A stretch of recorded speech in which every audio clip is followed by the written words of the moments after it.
Саусақтарыңызды аямай лайк басып тастаңыздар. Лентаға көбірек шығып, жаңағы тұруға жақсы. Сирия жерінің Түркия жақ шекарасында қаншалық аумаққа түрік әскерилерінің ықпалы жүреді?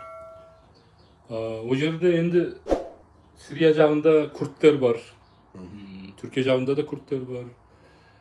Бұлар анау тәуелсіздікті талап қылатын күрдтер ғой, қарулы күштер. Біразы сол күрдтердің PKK-лар. PKK Күрдістан жұмыскер партиясы деген ұйым бар, террорист ұйым бар. Және оның Сириядағы атын өзгерткен о жақтағы енді филиалы деуге болады, оның о жақтағы жалғасы, одақтасы деуге болады. Ол жақта да YPG деген бір ұйым бар. Сондықтан Сириядағы сепаратист күрдтер Түркиядағы сепаратист күрдтермен бірігіп, Түркия, Сирия, Иран және Ирактан жер алып, территория алып, өздеріне сондай Күрдістан мемлекетін құрмақшы. Әрине бұл неге идеяға, бұл жобаға, бұл жоспарға бұл төрт мемлекетте қарсы, Ирак орталық мемлекеттік билікте қарсы, Сирия билігі де қарсы, Түркия билігі де қарсы, және Иран да қарсы.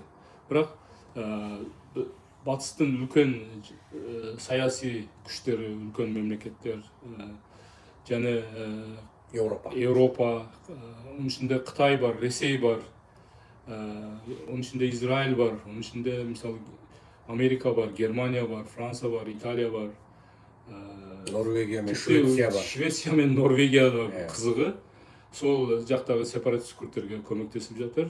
Және Түркияның Швеция мен Норвегияны НАТО-ға кіргізбей жатқанының себебі сол. Сендер сол жақтағы сепаратист күрдтерді қолдап, қуаттап, қару-жарақ беріп, оларға ақшалай әскери көмек беріп, саяси көмек беріп, оларды бізге қарсы айдап отырсыңдар деп Түркия соған наразы. Сондықтан Швеция мен Норвегияны Түркия НАТО-ға кіргізбей жатыр. Мына Сириядағы күрд қарулы күштердің, жаңа PKK қарулы күштерінің қаруларының бір мәлім бір бөлігі Қытайдан, және бір бөлігі Ресейден келіп отыр. Ресейдің о жақта енді Ресейдің бұрындан әскери башарасы Катерина кезінен, Цар Петро кезінен орыстардың ыстық теңізге шығу деген, ақ теңізге шығу деген, Үнді мұхитына шығу деген жоспарлары бар. Себебі оларда жылы порт жоқ. Жылы порт жоқ оларда. Қара теңіз болса, бұл қара теңіз ішкі теңіз ғой. Ішкі теңіз, және қауіпті аймақ. Қауіпті аймақ, және бұл қара теңізден сыртқа шығу үшін Түркияның рұқсаты керек. Буғаздарынан өту керек, Түркияның рұқсаты керек. Ол Түркияның ол рұқсатты беріп бермеуі Түркия мен Ресейдің және Түркияның халықаралық сондай геосаяси жағдайлардағы қатынасымен, сондай жағдайлармен тығыз байланысты. Түркия мысалы ол бұғаздарды жауып тастауы да мүмкін. Соңғы мына Украина соғысында осыны көрдік. Және Түркия бұл Швеция мен Норвегияны неге НАТО-ға жібермей жатыр десек, НАТО келісімінің 5-ші тармағы бойынша Түркия сол НАТО мүшесі болғандан бері НАТО-ның оңтүстік шығыс қанатын, оңтүстік қанатын қорғап отыр. Яғни Түркияның шекарасы деген НАТО-ның шекарасы. Кез келген НАТО мемлекетінің шекарасы сол тағы да сол НАТО-ның шекарасы болып табылады.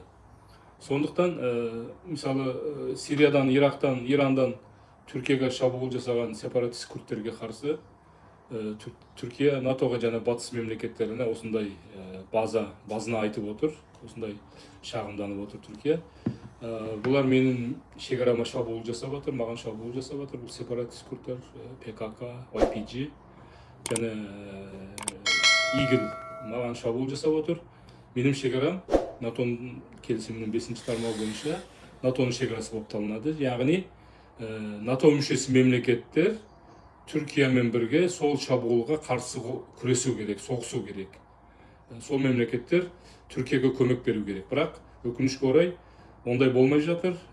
Керісінше НАТО мүшесі мемлекеттері, батыс мемлекеттері, Еуропа мемлекеттері Түркияны сен күрдтерді қырып атсың деп Түркияға сондай шағым айтып жатыр, Түркияны кінәлап жатыр.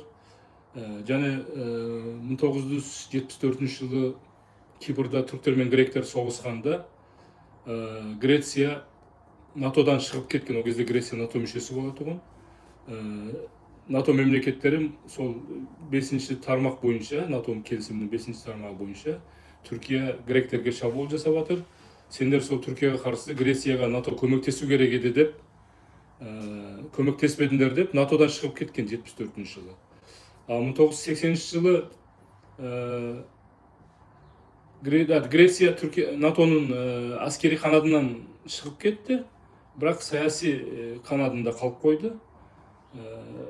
80 жылы өздеріңізге белгілі Түркияда әскери төңкеріс болды.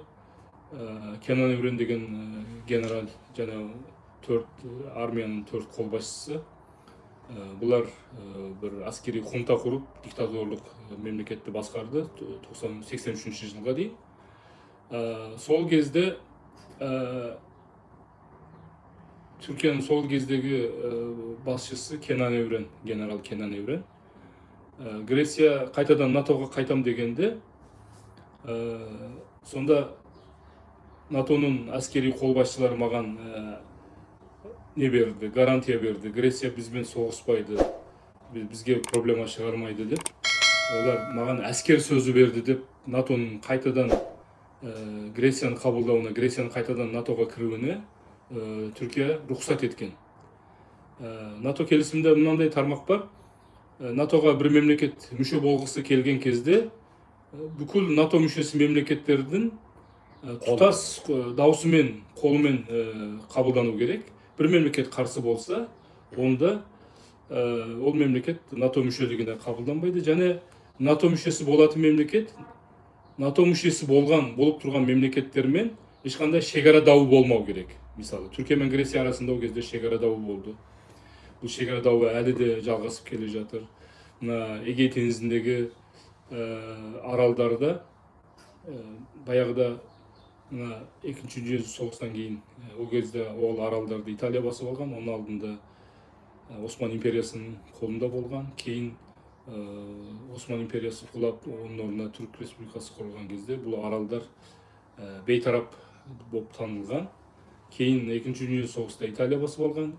Екінші дүниежүзілік соғыста Италия мен Германия, Жапония жеңілгеннен кейін Италия осы аралдардан бас тартқан, әскерін алып шыққан. Және бұл аралдар шартты түрде Грецияның басқаруына берілген. Яғни Париж келісімі бойынша бұл аралдарда әскер болмау керек.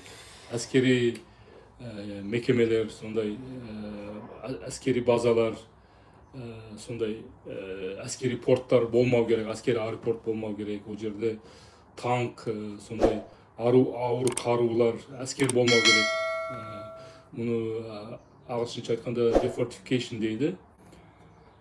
Бірақ Греция соңғы кезде бұл аралдарға қатты әскер шоғырландырып жатыр.